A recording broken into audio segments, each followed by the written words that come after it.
noite, doutor. Olá. Boa noite. Então, ok, boa noite a todos e todas e boas-vindas a essa nossa live do Espaço da Mente. Eu sou André Monteiro, sou psicólogo clínico e hoje nós vamos falar sobre o sono em tempos de Covid. Eu tenho a satisfação de receber aqui o doutor Nonato Rodrigues, que é professor da Universidade de Brasília, é neurologista, especialista em sono. E vamos conversar um pouco mais com vocês sobre esse assunto tão instigante e atual, que nos diz respeito a todos, que é o sono nesses nossos tempos de Covid. O sono já é uma questão assim meio complicada para alguns em tempos normais, mas agora, doutor, o senhor acha que o Covid tem roubado o nosso sono? Como é que está? Bom, boa tarde, André, boa tarde a todos. Ele tem sim, mas não é só o Covid que tem feito isso, é o medo dele também. De início é preciso dizer que se trata de um vírus que nós conhecemos muito mal, e que tem sido utilizado fora da área médica, inclusive, as suas repercussões. Isso gera muita insegurança, e essa insegurança se manifesta clinicamente na ocorrência de diversos transtornos relacionados ao sono. E se isso não fosse o bastante, existem alterações específicas que comemoram a entrada do Covid no sistema nervoso central.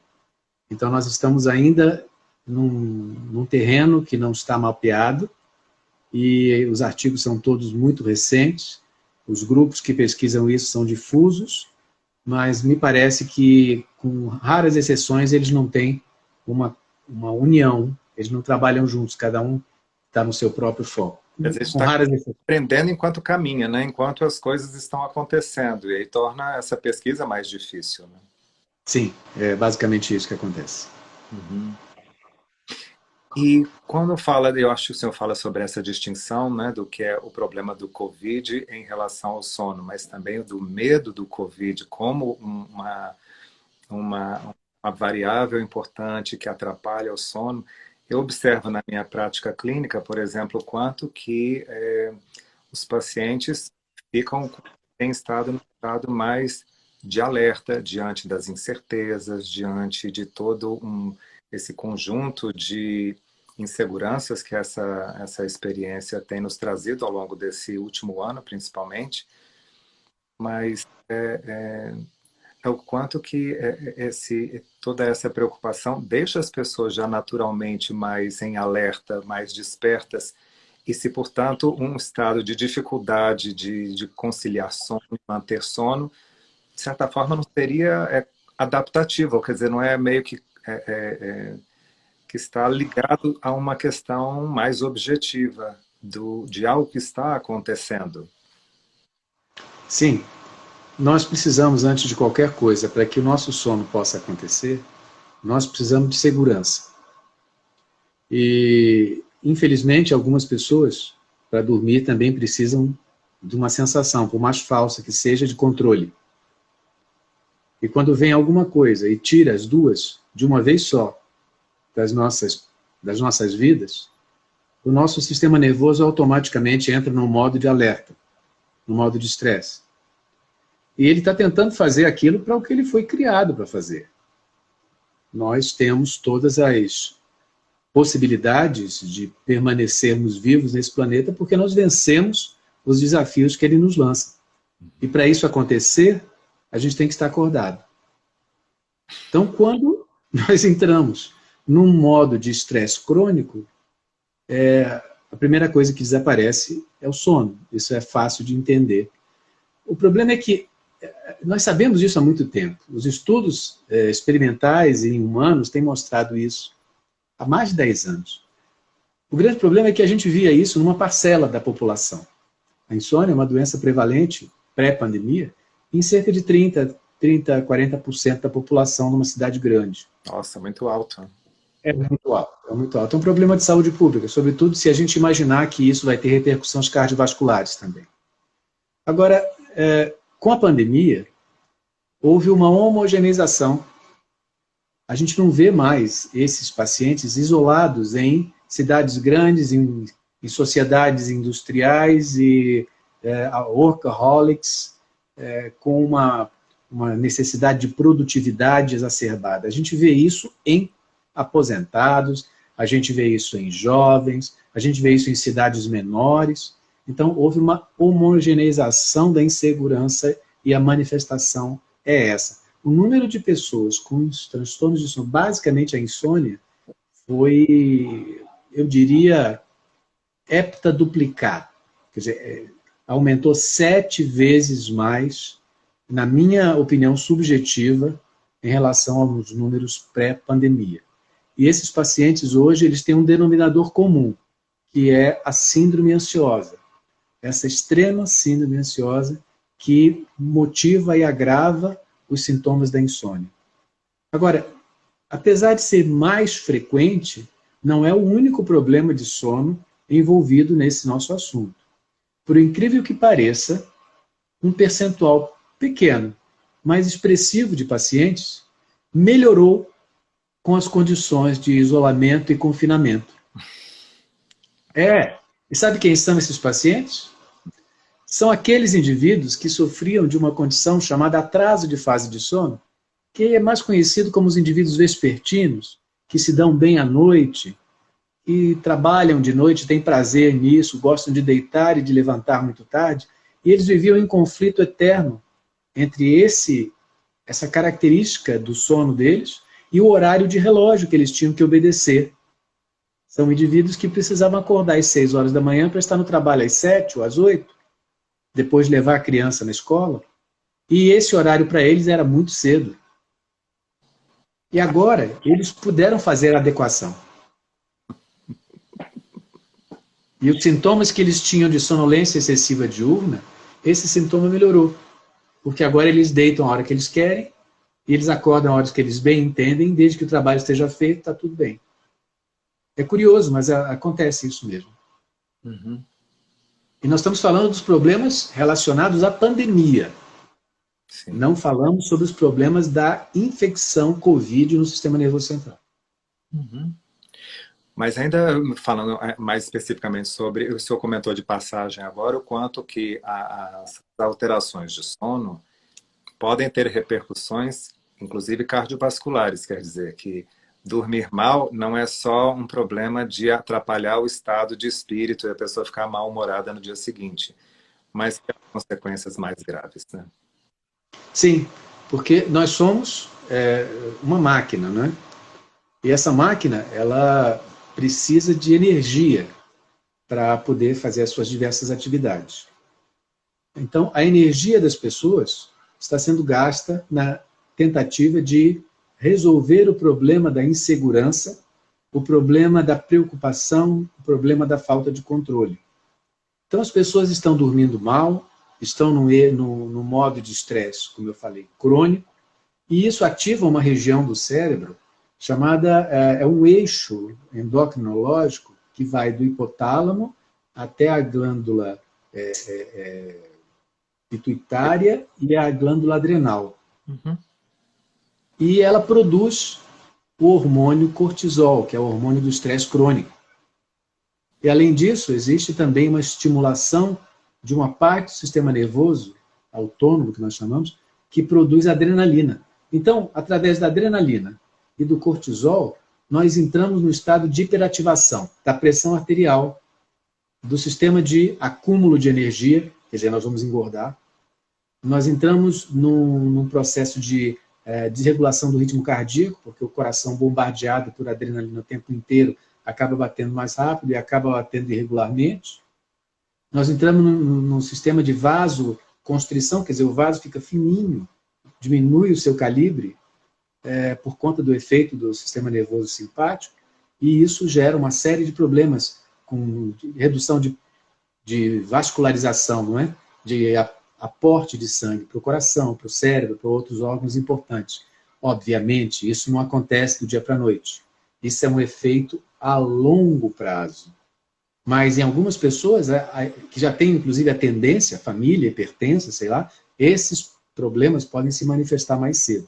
Então, nós já sabíamos antes que a insônia tem complicações cardiovasculares. não só do ponto de vista glandular, hormonal, adrenalina e cortisol, mas também do ponto de vista acúmulo de energia. As pessoas engordam e a obesidade leva a diabetes e a outros problemas correlacionados, né? E é o quanto, quer dizer, a pessoa, como que se estivesse a uma espera constante de algum ou um inimigo ou de um ambiente de escassez e que aí acumula energia, se prepara para luta e fuga e nunca vem isso, né? Então é como se estivéssemos com a máquina pronta para um embate que não ocorre. Exatamente essa a imagem. É uma reação de estresse na preparação para se fazer alguma coisa contra uma adversidade que às vezes não existe. E agora... Porque, na verdade, nós não temos controle sobre o que está acontecendo. Nós temos controle sobre o botão do nosso controle remoto, por isso que chama controle remoto, para desligar as notícias ruins que a gente escuta, ou para moderá-las, pelo menos. Não sei se você sabe disso, mas saiu um artigo de um pesquisador chinês, logo que a pandemia começou, em março do ano passado. O artigo saiu em abril, creio eu, ou final de março, dizendo que pessoas em torno dos 35 anos e que diariamente escutam mais de 3 horas de notícias sobre a pandemia, elas têm muito mais chance de desenvolver ansiedade e depressão. Obviamente, eles têm um recrutamento maior, porque lá a pandemia começou em dezembro, né? Puderam fazer esse acompanhamento. Agora, entendo que, claro, a pessoa em busca de uma solução vai tentar recorrer ao que estiver ao alcance. E imagino que isso seja um complicador se a pessoa resolve tomar remédio por conta própria, por exemplo, para tentar dormir de qualquer jeito, porque percebe que tem alguma coisa que não está funcionando bem. O senhor tem notado na prática clínica o quanto que o abuso de substâncias tem sido mais intenso nesses tempos, e medicações nem sempre as mais indicadas, aquelas medicações nem sempre mais indicadas para o controle de sono? Eu não sei o que eu tenho mais receio e mais medo. Daquele insone que abusa de medicamento ou daquele insone que quer sair do quadro de insônia sem remédio algum. Eu acho que os dois são duas versões da mesma fantasia. Porque nós acabamos de discutir aqui sobre a origem do fenômeno insônia, que está no desenvolvimento, no hiperdesenvolvimento, na hiperatividade daquela região do cérebro que nos prepara para o estresse.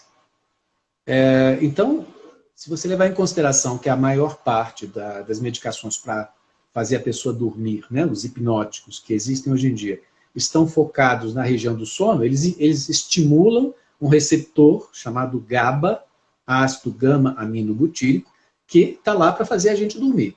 E a maioria dos hipnóticos age aí. Só que essa área no paciente com insônia está absolutamente normal. A área que está anormal é a área que controla a vigília e o estresse. Essa área está hiperdesenvolvida. E nós não temos medicação alopática, remédio, pílula para tomar para isso.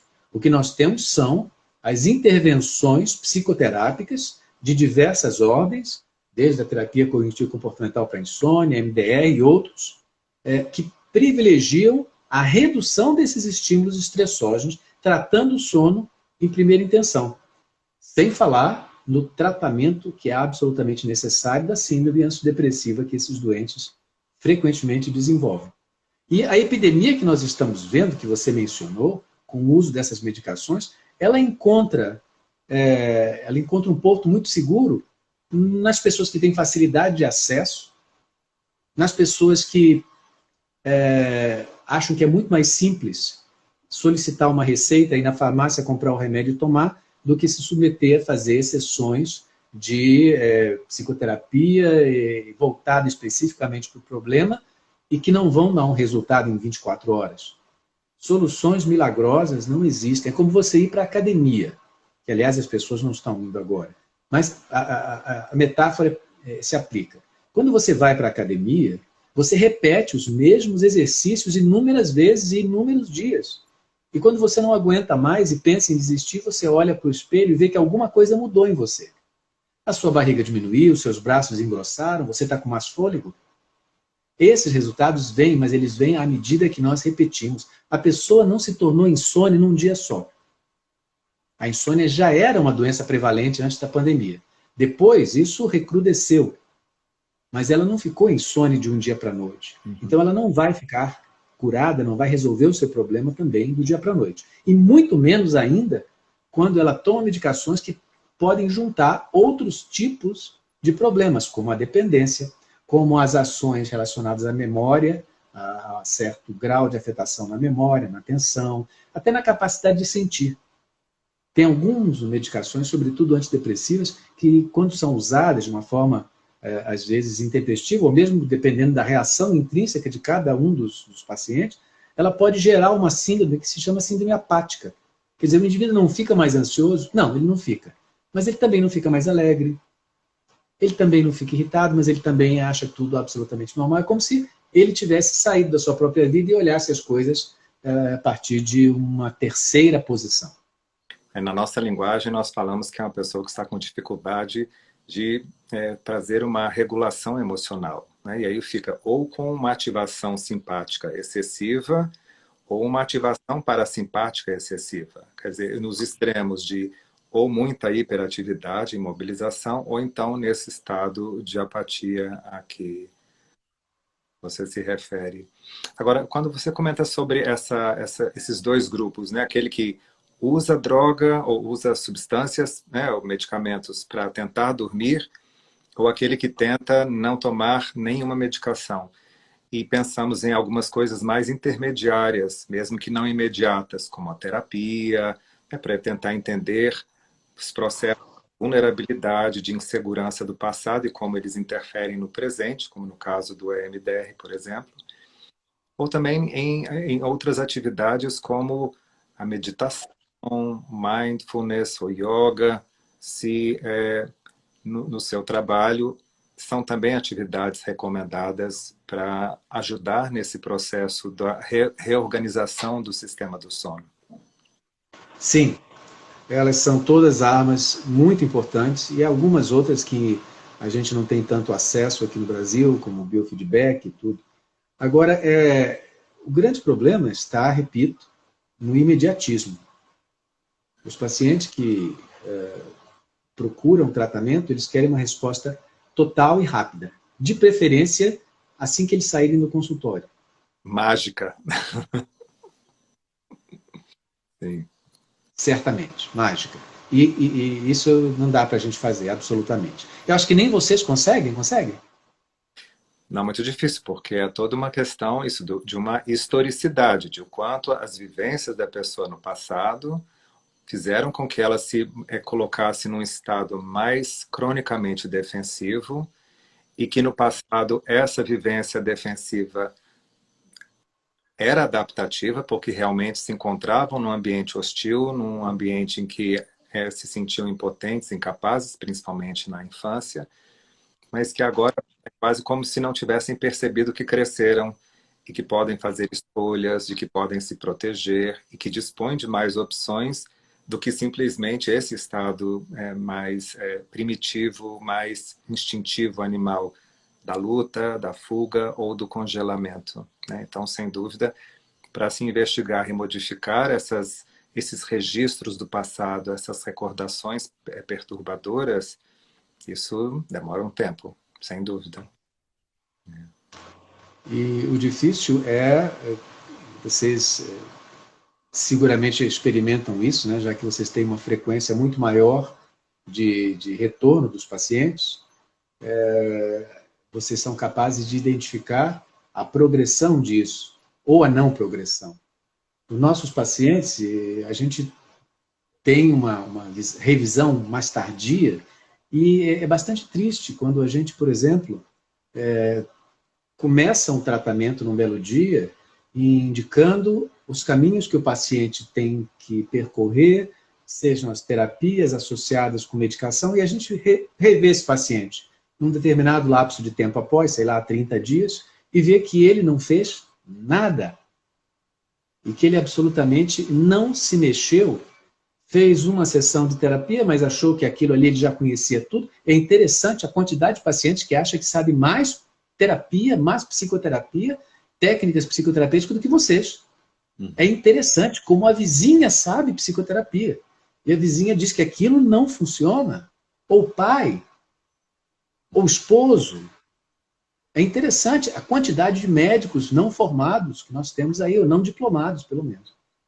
E eu fico espantado como, com todo o cabedal, e eu procuro explicar para o paciente, dou uma aula dentro das minhas limitações, para o paciente, de forma que quando ele sair daí, ele sair do consultório, da cadeira onde ele está sentado, ele possa responder a cada um que perguntar para ele o que você foi fazer naquele médico. E durante o período todo que ele vai para casa e começa a seguir o tratamento, ele pode chegar daí a um tempo para mim e dizer: ah, mas eu não fiz aquilo que o senhor pediu. Não, mas a minha vizinha disse que tal coisa era boa e eu fiz. Quer dizer, nós também não temos controle sobre isso. Eu estava discutindo isso com uma colega hoje, nós não temos controle sobre isso, mas eu ainda fico enfesado com essas coisas. Estou voltando um pouco à ideia da questão do Covid, né? O quanto que o vírus tem uma interferência também mais específica neurológica nos processos de sono. Tenho acompanhado pacientes que já passaram pelo Covid e que apresentam um quadro de pós-Covid, de exaustão, de uma fadiga quase que crônica, e que até nos perguntam quanto que isso é só psicológico, ou como um estresse pós-traumático, tendo em vista uma hospitalização ou tratamentos mais invasivos, ou se não há realmente algum comprometimento orgânico, se há algum estudo nesse sentido dessa ligação do Covid numa dimensão mais orgânica e do sono, essa interferência. Sim, e esse é um ponto que a gente ainda não tem uma concordância de dados, está muito recente. Tem um grande estudo europeu que está na fase de recrutamento de pacientes. É um estudo multicêntrico, ele não é só europeu, tem aqui alguns representantes brasileiros também envolvidos, que procura tentar estabelecer as alterações de sono mais frequentes dentro da Covid. Paralelamente a isso, existem relatos de casos de pacientes com afetação as mais variadas dentro do sistema nervoso central. Existe, por exemplo, as afetações de córtex, as lesões que a gente chama de vias longas, quer dizer, o sistema que faz a gente se mexer ou que causa a recepção do estímulo sensitivo, além dos óbvios, né, problemas de nervos que sentem o cheiro e o gosto das coisas. E me parece, pelo que a literatura fala, que o SARS-CoV-2, que é o vírus da Covid-19, tem uma preferência muito matreira pelo sistema nervoso central. E isso é assustador, porque nós não temos certeza da duração desse acometimento.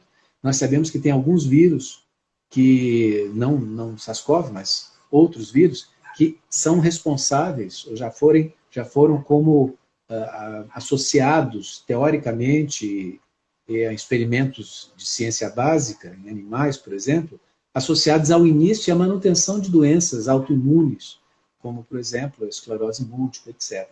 E nós não sabemos em que ponto o SARS-CoV-2 está envolvido. Nós sabemos que eles têm, dentre as partes mais corticais das lesões, existe o brain fog. Exato. São aqueles transtornos relacionados à atenção, a funções superiores de memória, que persistem no paciente após a cura. Quase uma demência precoce, né? Os casos variam um pouco de intensidade, né? O que é mais relacionado são dificuldades que versam sobre memória, sobre atenção, como se o paciente ficasse cansado de pensar. Nós temos também, por exemplo, quadro de doença de Parkinson, que surge após Covid. Na área do sono, em específico, nós temos síndrome de pernas inquietas associada à Covid e transtornos de comportamento durante o sono REM. Quer dizer, sono REM é aquele sono que a gente sonha, ou que a gente tem a maioria dos nossos sonhos. E a natureza colocou para nos proteger, durante o período que a gente está sonhando, ela colocou em nós a incapacidade de nos movermos. Então, quando a gente sonha, A gente está totalmente paralisado. Muito bem. Em algumas situações, nessa doença chamada transtorno de comportamento do sono REM, a gente perde essa paralisia fisiológica. Então, o que a gente sonha, a gente executa enquanto a gente está dormindo. Quer dizer, se eu estou sonhando que eu estou saltando de paraquedas, e eu tenho transtorno de comportamento do sono REM, eu vou saltar da minha cama. Saltar, às vezes, a distâncias grandes, tem relatos assim. Se eu estou sonhando que eu estou lutando contra um adversário, eu vou bater na pessoa que está do meu lado. E esse tipo de operação, que pode esconder neurodegenerações mais importantes, já foi descrito, pelo menos uma parte dela, recentemente, em janeiro deste ano, em pacientes pós-Covid. Então, muita coisa ainda vai acontecer. As neuropatias. A perda de olfato e de paladar é uma neuropatia, quer dizer, uma lesão dos nervos periféricos que controlam a sensibilidade. E como eles podem entrar nessa região, eles também podem entrar e afetar nervos das mãos, dos pés, etc. De forma que nós ainda estamos respondendo a muitas perguntas sobre o presente. Quanto à especulação do futuro, ainda é mais grave. Porque nós não sabemos qual é a duração desses fenômenos. Doutor, o que eu observo também na prática clínica, principalmente com alguns pacientes que tiveram Covid, aproveitando o que o senhor está comentando sobre sonhos, são pesadelos, e às vezes pesadelos de repetição. Como é que essa fisiologia do sonho ou do sono entende o pesadelo? É a mesma coisa que o sonho ou há uma diferenciação qualitativa nisso? Porque para a terapia eles trazem como uma queixa que muitas vezes requer um cuidado mais específico e que às vezes até contribui com o receio de dormir e de ter um pesadelo novamente. Pesadelos repetitivos, sobretudo com o mesmo conteúdo, são uma característica do transtorno de estresse pós-traumático. Agora, a gente, com relação aos sonhos, nós, desde que Robson e Macali foram dos grandes pesquisadores dentro dessa área, começaram a escrever os primeiros artigos, a gente ainda tem mais teorias do que prática a respeito. É muito difícil a gente estudar o sonho das pessoas, são poucos os médicos que se dedicam a isso e os laboratórios não têm uma sistematização de estudo. Nós, no nosso laboratório, a gente sistematicamente pergunta para o paciente a quantidade e o teor dos sonhos que ele teve. Agora, se a gente puder dar uma imagem, um dos grandes pesquisadores disso é um brasileiro, é o Siddhartha Ribeiro, um gênio, esse homem, e ele escreveu alguns ensaios a respeito de sonho, e tem várias funções. Bom, para começar, tem a função fisiológica. Imagina, quando é que o seu coração vai poder descansar? Não tem isso. E parar para descansar, a gente morre. Então, o sonho e o período onde ele ocorre, quer dizer, o sono REM, o sono de movimentos oculares rápidos, ele, de uma certa maneira, exerce esse papel de descanso vegetativo, descanso de áreas que não podem descansar. Então, existem, durante o nosso sonho, irregularidades da respiração, irregularidades do batimento cardíaco, mas que não representam doença nenhuma. Eles são simplesmente uma forma de descansar dessas áreas que não devem, não podem e não param nunca. Esse é o aspecto fisiológico. Aliás, tem alguns pesquisadores que dizem que é exatamente isso que impede o sono REM de continuar. Porque se isso durasse mais do que, sei lá, uma vintena de minutos, haveria uma desregulação vegetativa tão grande que a gente não suportaria permanecer vivo. Então isso talvez seja uma limitação até temporal do sono REM. Agora, existe o aspecto psíquico.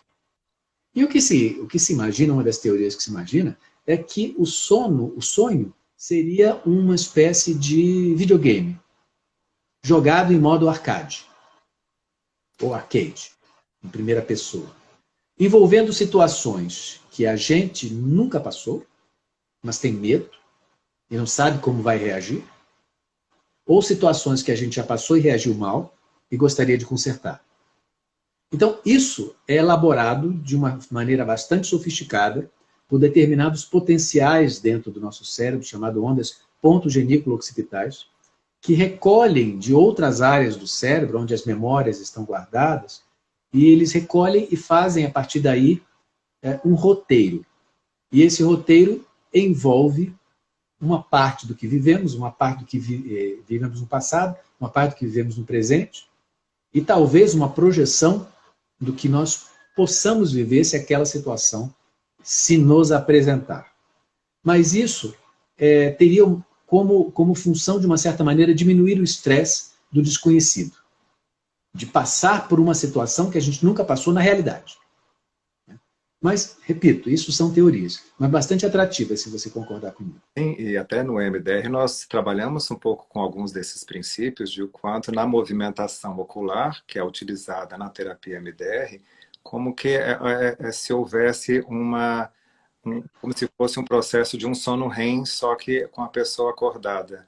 E que haveria, à medida que a pessoa faz as suas associações em relação a cadeias de memória, mas que às vezes também surgem ideias ou imagens que não necessariamente foram vivenciadas por essa pessoa, que haveria como que uma equivalência a um estado do sono REM. E que, portanto, até se pergunta por que não não é uma técnica que tenha sido descoberta há mais tempo, né? Mas olha, o sono REM foi descoberto por acaso? O sono REM foi descoberto por um estudante de medicina em 1953, que achava que esses movimentos oculares rápidos que a criança tinha estavam relacionados ao ato de mamar. E aí tiveram a ideia de registrar essa criança e os movimentos oculares dela também à noite. E eles viram que isso se repetia e não tinha nada a ver com o aleitamento. Foi uma descoberta casual. Uau. Uhum. Agora eu queria perguntar uma coisa para vocês. Eu é que estou aqui curioso. Vocês conseguem, nos casos, por exemplo, de transtorno de estresse pós-traumático, com sonhos de repetição, vocês conseguem reescrever esses sonhos? Essa é um pouco uma das ideias, porque, inclusive, de tentarmos primeiro fazer uma conexão de o quanto que esse sonho, se é repetitivo, pode não estar ligado a uma vivência do passado dessa pessoa, e é como se no sonho houvesse uma tentativa de finalização, de conclusão daquilo que na realidade não foi concluído, não foi finalizado. Ou podemos também fazer o que é chamado, no caso mais bem específico do MDR, de uma projeção para o futuro. Em vez de abordar só o passado, podemos convidar o paciente a se preparar para como quer estar da próxima vez que sonhar. Então é quase como se uma preparação para o sonho que vier. Claro que isso não quer dizer que necessariamente a pessoa vai ter um controle sobre isso, mas se da próxima vez que eu tiver esse sonho, que tem sido repetitivo, como que eu quero poder estar de uma maneira diferente daquela que tem sido até então? E com isso, criamos como que recursos para que essa pessoa se sinta com mais opções de enfrentamento. Isso numa questão bem mais assim, pontual do sonho, né? Ou do pesadelo. Quais podem ser ações ou coisas que você poderia fazer que no seu sonho você não teve oportunidade? Ou ações que você poderia fazer que não teve essa oportunidade? E muitas vezes essa é uma maneira de ajudar a pessoa a organizar a experiência do sonho e simultaneamente a rever algumas das suas experiências no passado, quando ela também não se encontrou num estado de prontidão ou num estado de capacidade de enfrentamento, né? Então, são possibilidades. Fascinante. Fascinante. Eu queria fazer uma polissonografia no momento que você estivesse fazendo isso com o paciente. Seria muito interessante ver o que acontece. Pode estar, o convite aí está feito. Agora, é interessante que tem um neurocientista italiano chamado Marco Pagani, e ele publicou há alguns poucos anos atrás um trabalho de eletroencefalograma que foi feito durante toda uma sessão de MDR. E o curioso que ele observou foi que, apesar de no cérebro apresentar diferentes ondas, né? Então tem alfa, tem beta, tem teta, delta, o curioso é que durante a estimulação bilateral propriamente dita, quando a pessoa vai reprocessar sua recordação traumática, é estranho que existe uma sincronização de todas as ondas do cérebro em ondas delta, o que eu acho super estranho, porque são ondas de sono profundo. eu imaginaria, por ser movimento bilateral semelhante ao REM, que fossem ondas alfa ou ondas teta, que são ondas cerebrais associadas a um sono leve, a meditação profunda. Então, essa foi uma descoberta interessante dessa sincronização elétrica do cérebro durante o EMDR. Você sabe, eu estava discutindo isso ontem. Existe uma teoria do sono global e uma teoria do sono local. Eu acho que o espanto que você tem, de fato, você tem razão em afirmar isso, mas esse resultado pode ser devido ao fato dele ter feito um eletro de superfície. Você cola o eletrodo. Interessante. Então, você não capta diversas camadas de cérebro, você capta 3 milímetros só de córtex.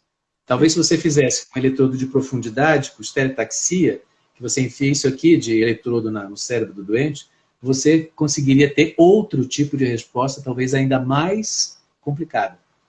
Sim, porque você poderia avaliar principalmente a ativação no sistema límbico, lá dentro, né, na parte mais... Você veria que uma parte do cérebro pode estar acordada, e a outra dormindo, e a outra em sono leve, e a outra em sono profundo, e não a conjunção de vetores, que é o que o italiano descobriu. Mas, de fato, é muito interessante. Eu quero ler esse artigo. Perfeito. Então, aqui, caminho logo em seguida.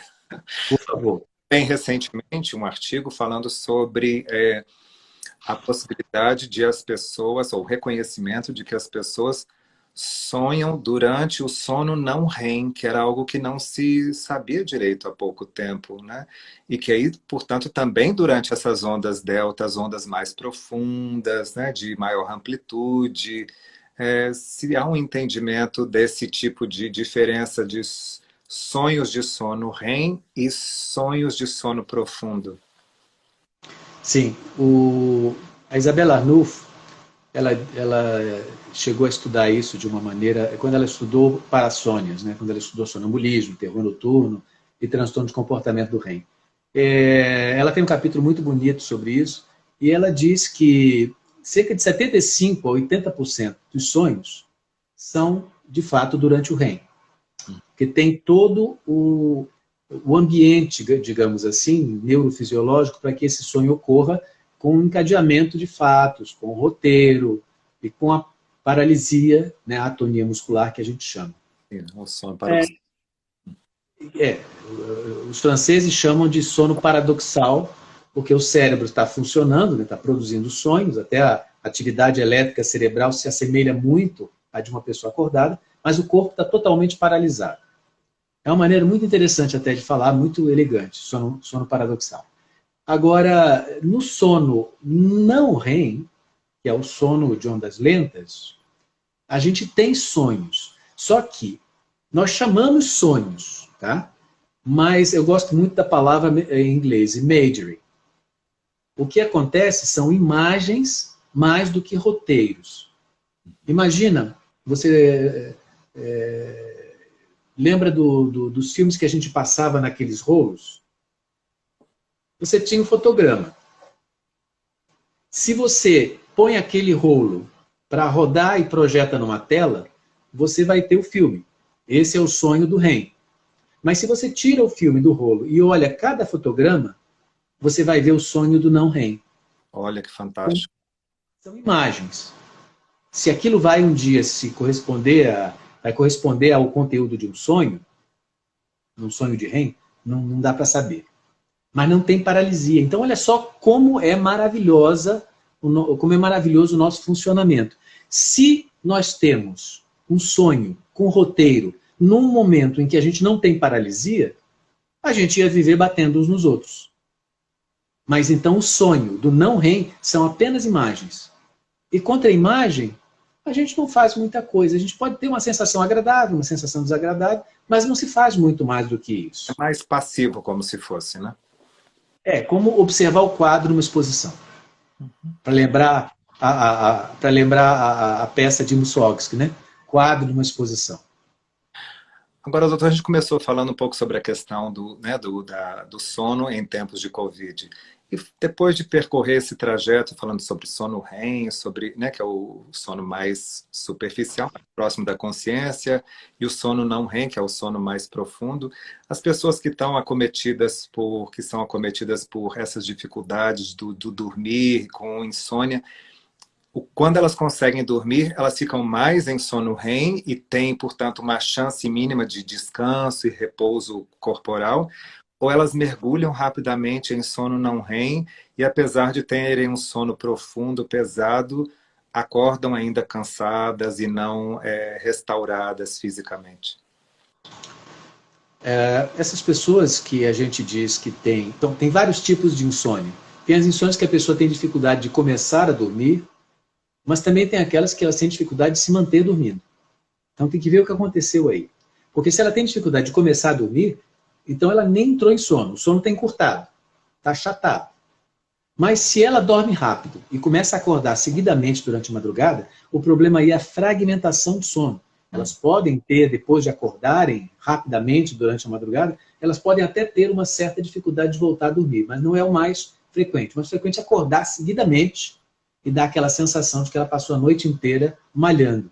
Acorda cansada, desestimulada, o sono não restaurador. Exato. Agora, quanto à repartição dos estágios de sono nos pacientes com insônia, isso varia bastante. A gente vê pacientes que aumenta muito a quantidade de sono superficial, que é aquele sono que a gente chama de estágio 1, estágio 2, em que a pessoa, na hora de tirar um cochilo à tarde, é aquele tipo de estágio de sono que a gente entra. O estágio de ondas lentas, que é aquele mais profundo, que o sujeito baba no travesseiro, que dá mais relaxamento muscular, esse, no insônia, quase que está abolido. Mas uma coisa interessante, né? O sono REM persiste. A gente pode sofrer as maiores vicissitudes em termos de transtornos clínicos que alterem o sono. Mas o sono REM persiste. Não persiste na sua duração. Uhum. Do ponto de vista teórico, 25% do tempo que a gente dorme, a gente tem que estar sonhando. Uhum. Não vai ser 25%. Porque já com a idade, isso já diminui. Mas aquela pesca já entra em sono REM muitas vezes, né? Já acontece em casos graves de privação de sono. Eu tive uma aluna uma vez, que até motivou a minha tese de mestrado, lá há mais de 20 anos, em que ela me perguntou assim, professor, por que quando eu vou estudar, eu pisco e eu começo a sonhar? E foi isso que me deu a ideia de fazer a tese de mestrado. Opa! É uma síndrome que nós chamamos de síndrome do sono insuficiente de origem comportamental. É uma privação de sono de tal monta que o indivíduo acaba repondo o sono a qualquer momento que ele entre em inatividade. Uhum. Ele piscou, ele parou para assistir uma televisão, para ler um artigo, para ler um livro, ele dorme e rapidamente ele sonha. No cochilo da tarde, então, nem se fala, se ele tem a possibilidade. Mas esses indivíduos, é diferente do insônia. Porque o insônia tem tempo para dormir e não dorme, ele não consegue. Enquanto que o paciente que tem síndrome do sono insuficiente, ele não tem tempo para dormir. Ele tirou o seu tempo para trocar por trabalho. Uhum. Ou por balada, ou por alguma outra coisa. Agora, até aproveitar isso, doutor, para fazer uma dica aqui para nós, se, por exemplo, a pessoa então, teve uma noite ruim, e seja por ansiedade ou uma noite mais difícil, é melhor tentar dar aquela dormida à tarde e tentar recuperar esse sono, ou às vezes é melhor esforçar para ficar o dia inteiro acordado e jogar para a noite seguinte a recuperação? Essa é uma boa pergunta, porque é muito difícil resistir ao sono durante o dia. Mas imagina que uma noite mal dormida, seja porque a qualidade está ruim, ou seja porque o número de horas dormidas é pequeno, é como se você reunisse água dentro de um saco. Se você dorme durante o dia, você fura aquele saco. E aquela água, que é representada no nosso caso pela pressão de sono, ela vai murchando. E quando chegar na hora de você dormir, você vai ter pouco sono. Uhum, tá desperto. Você vai perpetuar esse problema, porque na noite seguinte vai ser a mesma coisa. E fazendo uma extensão ad absurdum, vai chegar o momento que você está dormindo durante o dia e ficando acordado durante a noite por condicionamento. Uhum. Como alguns bebezinhos fazem, tentando ajustar o ritmo de sono logo depois que nascem, né? Tem essas vezes, Sim. toca o dia pela noite. Eu diria até que fica mais parecendo com a mãe desse bebezinho, que durante a noite não tem o tempo de dormir e, e de dia é que ela vai procurar descontar e dormir enquanto a criança está tirando seu cochilo. O doutor, mas tentando pegar agora pelo outro lado, né? Eu vou ser mais rápido, porque o nosso tempo já está quase, daqui a pouquinho já está chegando ao final. Mas e as pessoas quando falam, quando a gente ouve falar sobre tomar um chá verde de manhã, um cafezinho, uma coisa mais estimulante, se isso não é também uma forma de poder esgotar mais a energia durante o dia e se preparar para um repouso noturno. É Se... uma possibilidade, é uma possibilidade. A cafeína é usada há muitos anos como um estimulante, embora a sensibilidade à cafeína seja genética. Algumas pessoas são mais sensíveis que as outras. Só se tem que ter cuidado. Paciente que tem tendência à insônia não deve usar café depois do meio-dia. Uhum. Se não vai, Chegou uma pergunta aqui, André, sobre insônia na gestação. eu ia passar para ela. Pois é, como o nosso tempo está acabando, vamos ver se a gente consegue responder rapidamente. A insônia na gestação é uma insônia comportamental. A mulher vai tendo mais dificuldade de se assestar na cama, de se aninhar na cama, né, por incômodos devidos à própria mudança corporal. Agora, tem outras coisas, tem doenças relacionadas ao sono, como síndrome de pernas inquietas, por baixo de ferro, etc., que incidem mais durante a gravidez. E o que é mais importante é que 30% dessas mulheres que desenvolvem esses problemas de perna inquieta, por exemplo, durante a gravidez, depois da gravidez vão continuar com eles. Olha só. Uhum. Impressionante. Pois é, então é isso. Em algumas situações, por favor, entendam bem o que eu estou dizendo, o que eu vou dizer. Pode parecer meio chocante, mas entendam bem. É um exemplo puramente didático. Em certos aspectos, a gravidez é uma doença. Uau. Ela baixa a imunidade, ela pode perturbar o sono, ela altera o estado mental. Uhum. E pelo menos essa tem uma duração mais definida. Agora, em relação a nossos diferentes estágios de vida, como é que é isso de perceber que, né, crianças pequenas dormem muito mais, adolescentes também têm um sono muito diferente, parece, e os idosos também se queixam, às vezes, de insônia, se o nosso ciclo vital sofre naturalmente, há essa tipicidade de estilos de sono associados a idades diferentes. É verdade. Quando eu era estudante, tinha uma dessas frases que os antigos médicos falavam, que a gente adorava, escrevia no caderno. Então, tem uma muito bonita que diz que a filogenia relembra a ontogenia. Ou, por outra, que a ontogenia relembra a filogenia. Uhum. Dizendo o seguinte, quando a gente é criança, o nosso sono é muito parecido com o sono dos animais. O gato e o cachorro, por exemplo. É um sono polifásico. Dorme, acorda, dorme, acorda, dorme, acorda, dorme, acorda, alimentando-se nesses períodos. À medida que a gente envelhece, enquanto os animais continuam do mesmo jeito, a gente envelhecendo vai começando a concentrar o sono durante a noite. E durante o dia vai havendo um sumiço daquele sono, ficando um resíduo depois do almoço. Esse resíduo pode desaparecer totalmente, mas aí já vem o fator epigenético, né, um fator relacionado mais à sociedade, aos valores culturais. No Japão, por exemplo, ninguém faz festa. Na Coreia, eles não sabem o que é isso.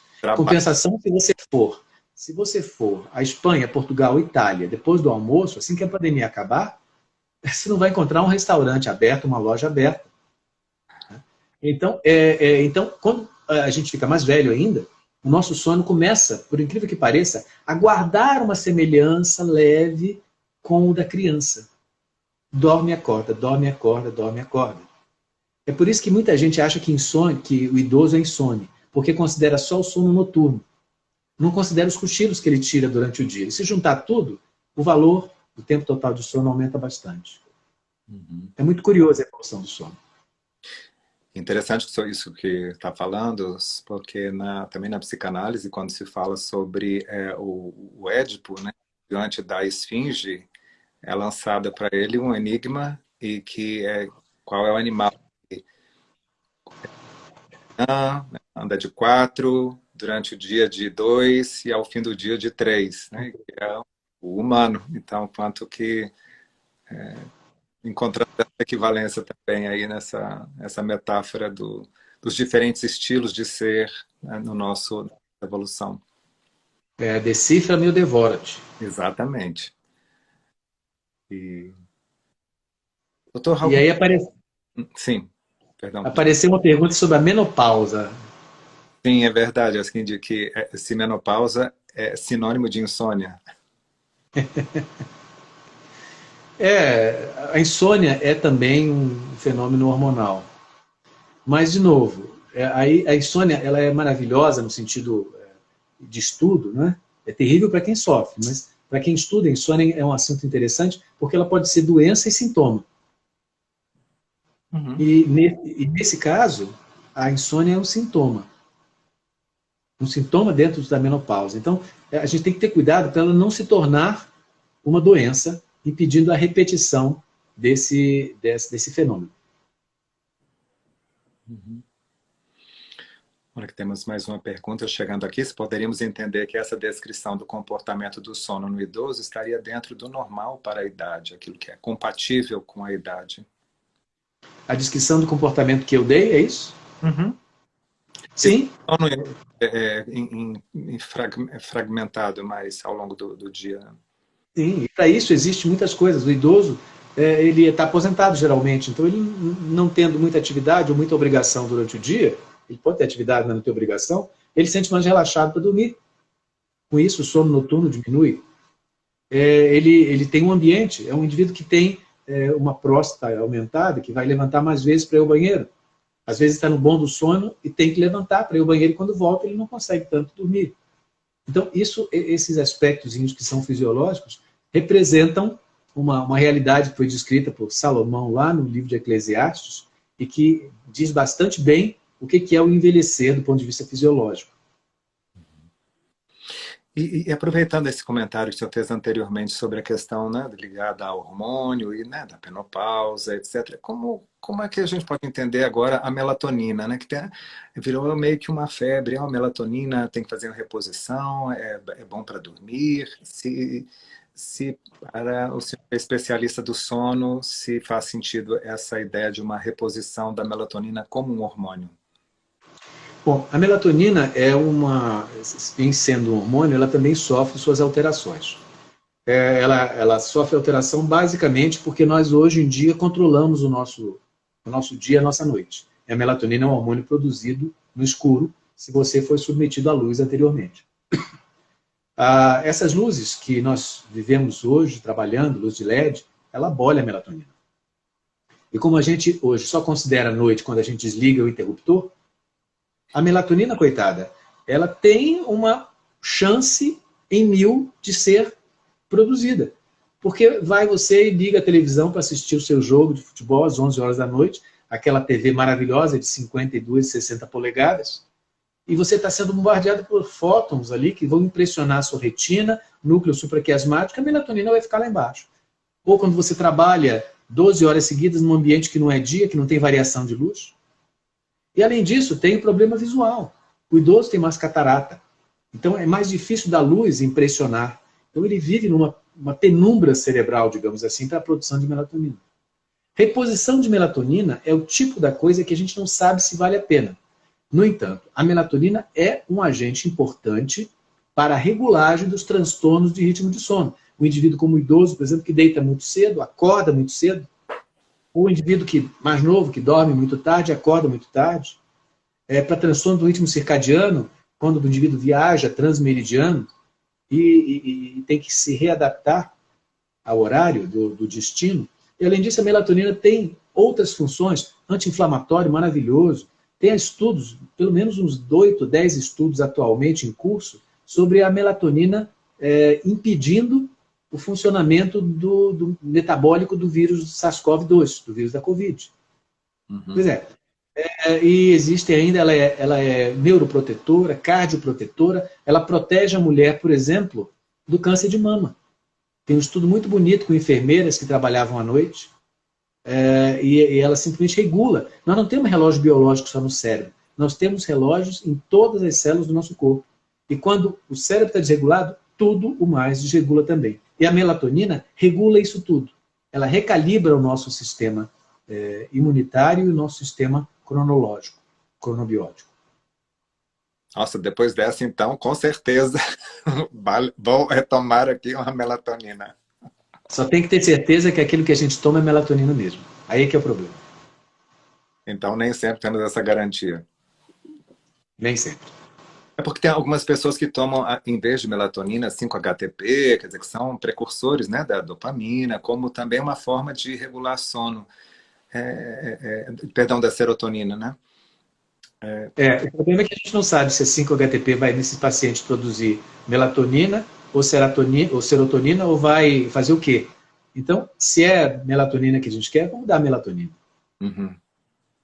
Eu uso, por exemplo, 5-HTP ou 5-HTP para tratamento com os transtornos de sono relacionados a parassônias, quer dizer, alterações de comportamento em sono, e alguns casos de insônia infantil.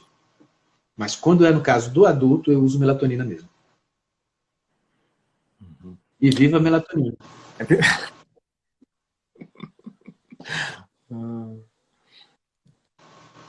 bem, nós já estamos chegando ao final e queria agradecer a presença de vocês e a presença aqui do Dr. Nonato Rodrigues nessa conversa tão esclarecedora e dessa parceria que podemos fazer, né, entre a medicina e a psicologia, levando em consideração temas de saúde pública, de saúde mental e de saúde física, né? Enquanto o sono ocupa boa parte da nossa vida, como é importante podermos falar sobre isso. Então, eu queria agradecer muito a sua presença e esses esclarecimentos.